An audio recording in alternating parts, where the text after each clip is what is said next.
All right. Hello everyone. I hope you're well. Hope that you're good and you're taking care of yourselves and you're looking after each other.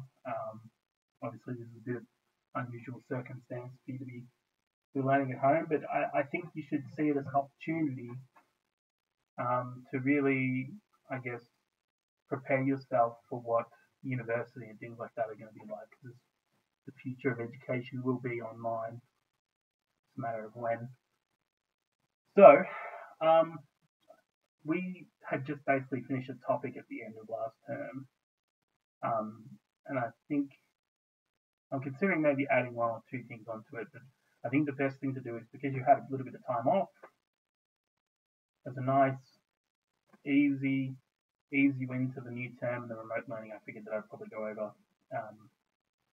the last revision lesson that we did in class, cover some of that stuff, and then yeah, and then I think that's probably a good way to start off and I guess ease you back into things.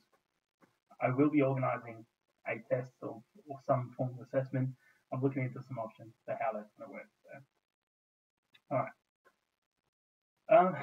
So this is the revision PowerPoint that I put together a while ago. I'm just going to talk through how to do a couple of these things here.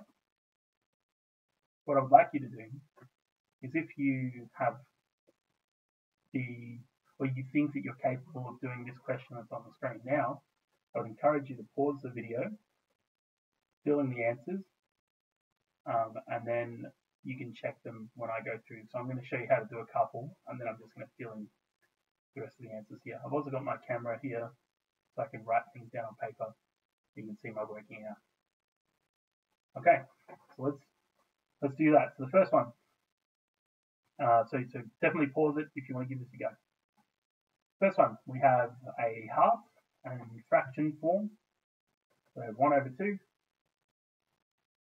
All right. I want to convert that into decimal form, and that is as simple as slapping it into your calculator and getting the answer that comes out of it. So 1 divided by 2. Put that into your calculator. I'm not going to because I already know what 1 divided by 2 is. It's 0.5 as decimal. Like, okay, what's that as a percentage? All I need to do to convert from decimal to percentage is multiply by 100. So multiply 0.5 by 100, which you can do in the calculator if you want. I'll get 50. So I've got my fractions column, my decimals column, my percentages column. All right, I'll do the next one. I'm given 0.33, and it's recurring, so it's 0.33 going on forever, which actually gives me a little hint as to what this is going to be. As a percentage, again, I multiply by 100. It'll just give me 33%. Should be 50%. And as a fraction, and the fact that it's 0.33 recurring, which means essentially the 3's will go on forever, actually gives me a little hint that this fraction is going to be 1 divided by 3. All right. Now, if you don't believe me, chuck it into your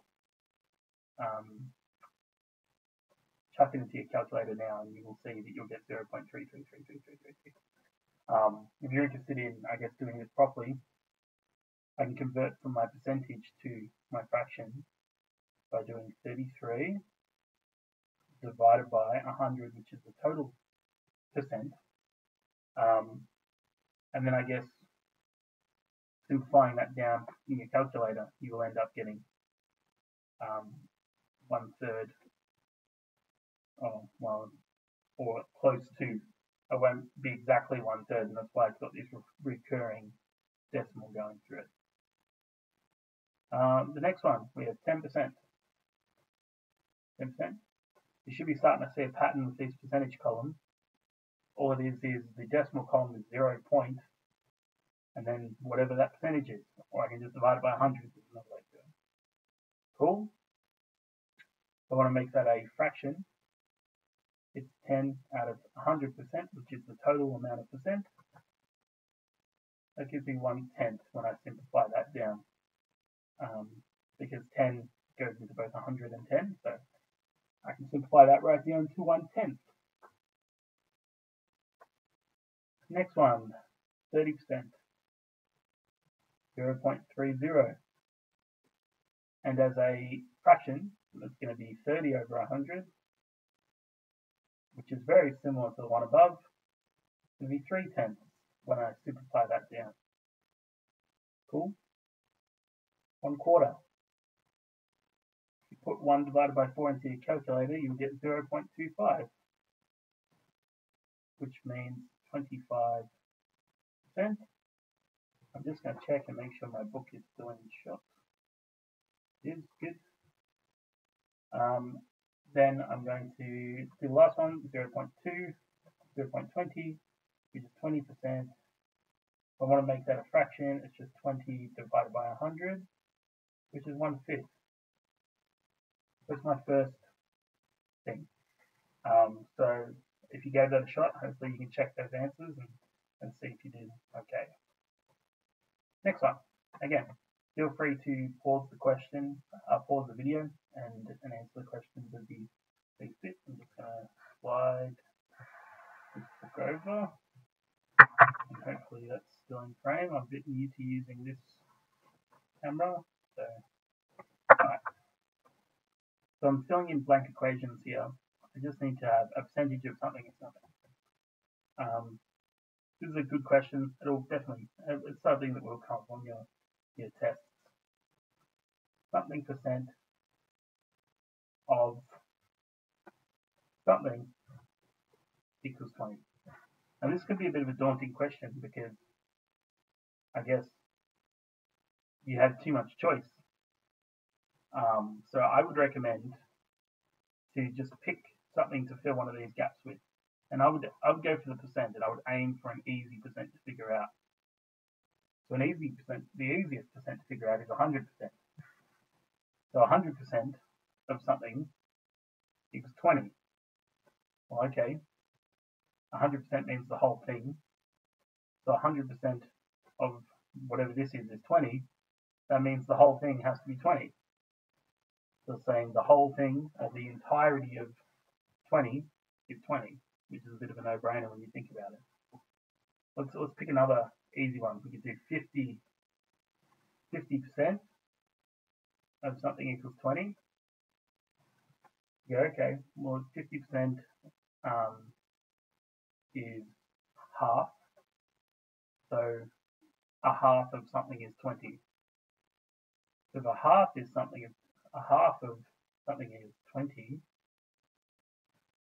so half of something is 20, that means that this number here, and this is I guess an inside scoop into a bit of easy math skills, so you can actually figure out what this number is by doing the opposite to a half. So the opposite of a half is to times something by 2. So what's 20 times 2? What's 40? So 50% of 40 gives us 20. Okay, that works well. And then the last one, let's pick 10%. So 10% of something equals 20. All right. So if I want to do 10%, that's the same as 1/10 of something equals 20. And just like I did with the half before, I want to do the opposite of a tenth of something. I just multiply the answer by 10, and that gives me 200. 10% of 200 is 20. Okay, let's keep on. Okay, I went into the shopping centre and I bought a kayak boat. One shop had it priced at $450 with a 20% off ticket attached to it. How much money did I save? Okay, so the formula for, I guess, finding the percentage off is just 450 or whatever the price is. Let me do it with words first. So price equals, and it's the original amount. So the original multiplied by, and it's 1 minus the decimal version of the percent you took off. So 1 minus the percent off. That might look a little bit odd, but that's okay. So putting this into practice, I encourage you to pause it and give it a go yourself if you'd like to. It shouldn't be price, it should be percent off. Okay, so the original sorry, I was right the first time. Okay, so the new price equals this. Sorry if I've just made a mess of your book. So the new price equals to this. It's the original price, which is $450, multiplied by 1 minus the percent off, but I'm going to do it in decimal form, so it's nice and easy. So in this case, it's 20% off, which is 0.2. So you can put that into your calculator if you want, or you might be able to do it by hand. You'll know that it's 0.8 is your answer. So 450 times 0.8. What does that equal? Do it on your calculator. I like to do things by hand because I like to keep mathematically sharp, I guess. So 450 times 0.8 is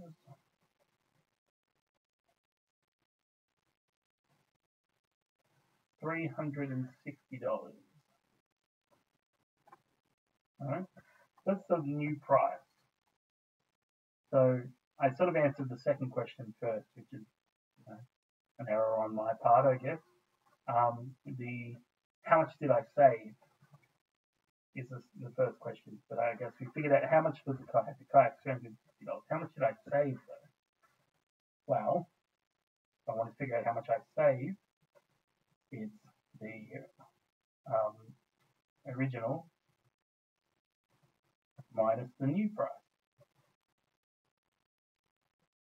So in this case, 450 minus 360 means I saved $90. Beautiful.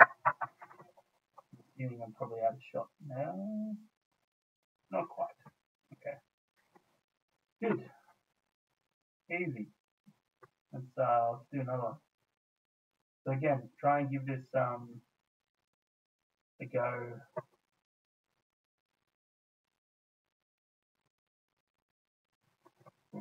Shouldn't have left the answer on the PowerPoint. Okay. Oh no, that's not an answer, that's an example. That's okay. Okay, so we're looking at the idea of markups and what markups are. And essentially it's the same as a discount, but it's an increase in price rather than a discount.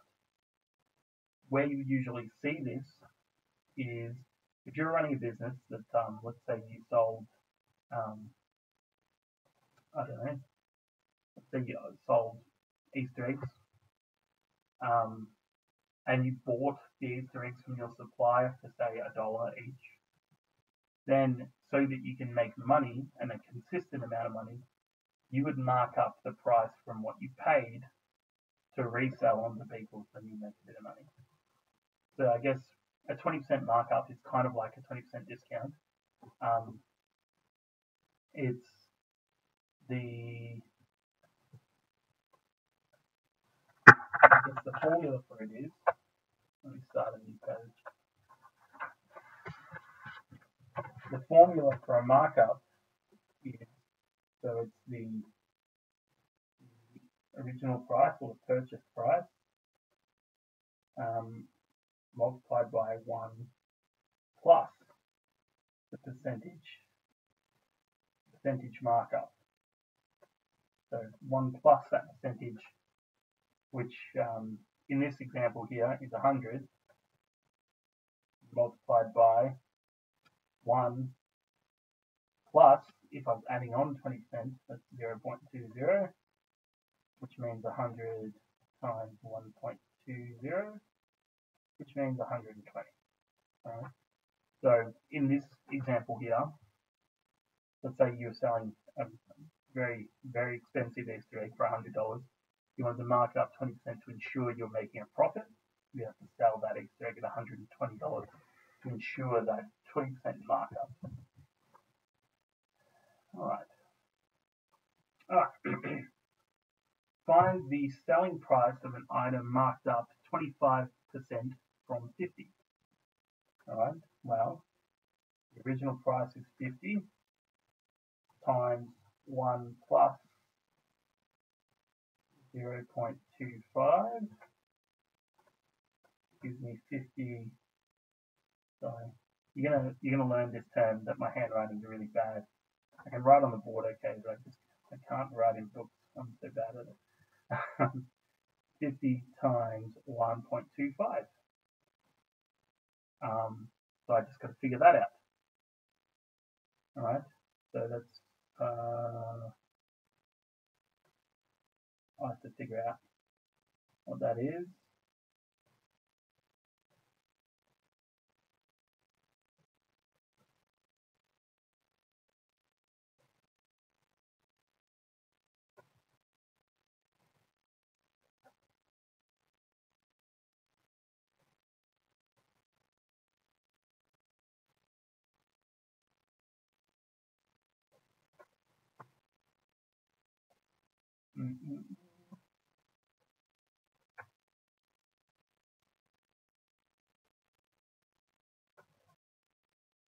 It's $62.50, which makes sense.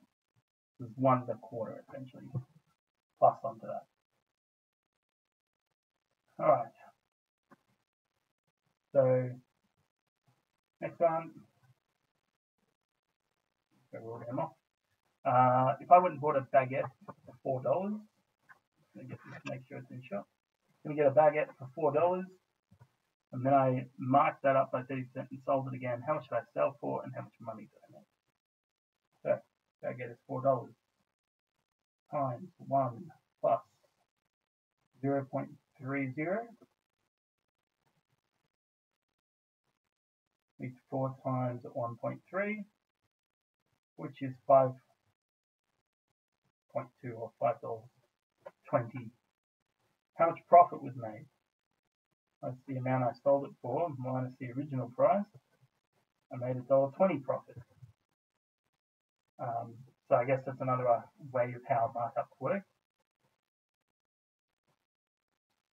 Next one. If I bought a table for $40 and sold it for $25, was it a profit or a loss? What is my percentage profit or loss? Okay. So we have table is $40,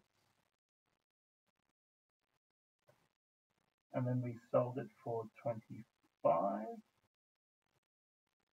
That means that it's a $15 loss. If I bought it for $40 and then sold it for $25, it's a $15 loss. In terms of the percentage loss, it's 15 over 40. And whatever that comes out as. I'm going to use a calculator for this one. My brain's not that good.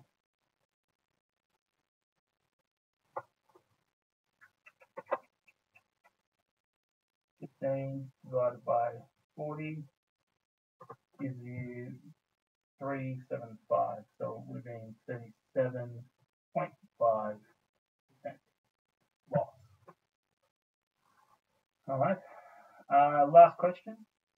Again, I encourage you to pause the video and give it a crack yourself.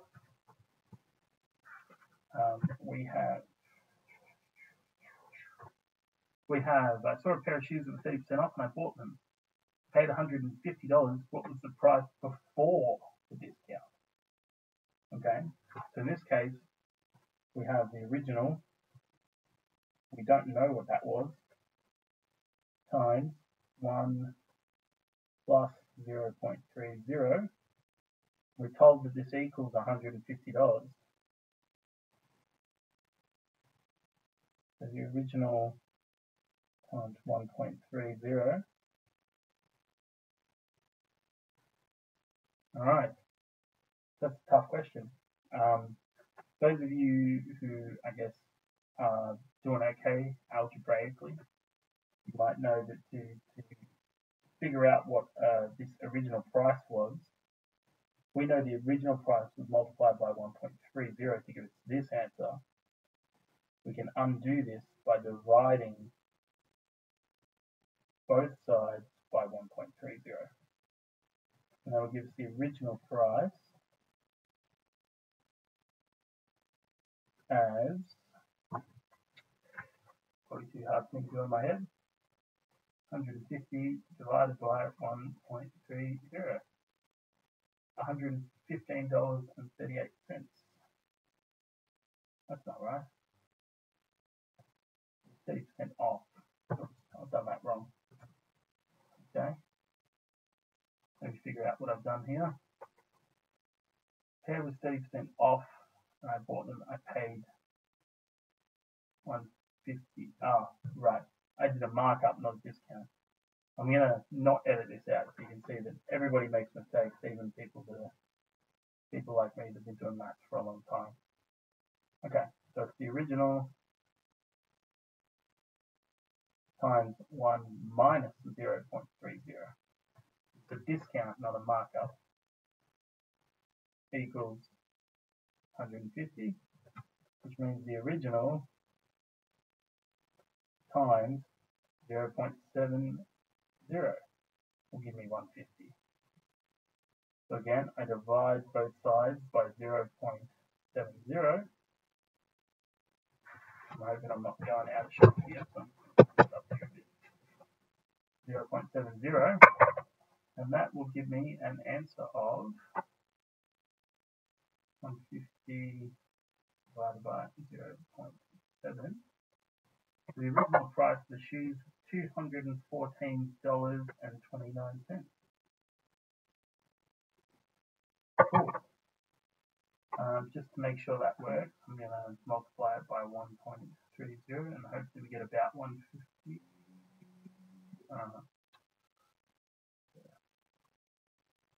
Sorry, I'm going to undo that. I'm going to multiply it by 0.7 to make sure that works. Yeah, okay, it does.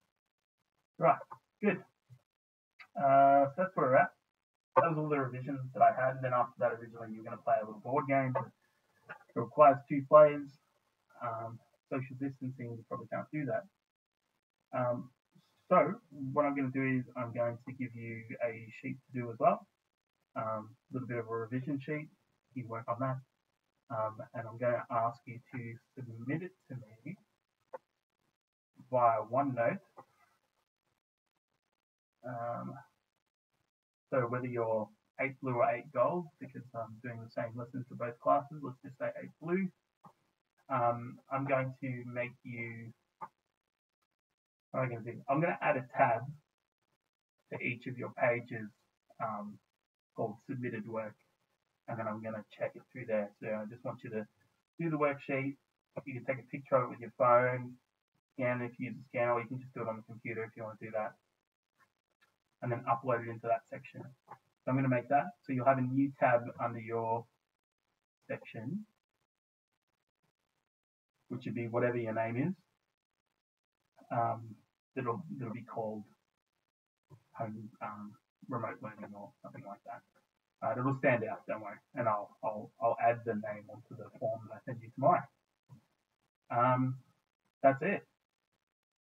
So try and get that sheet done, and I will hopefully speak to you all soon. Record a lesson for you shortly. All right, thanks guys. Take it easy.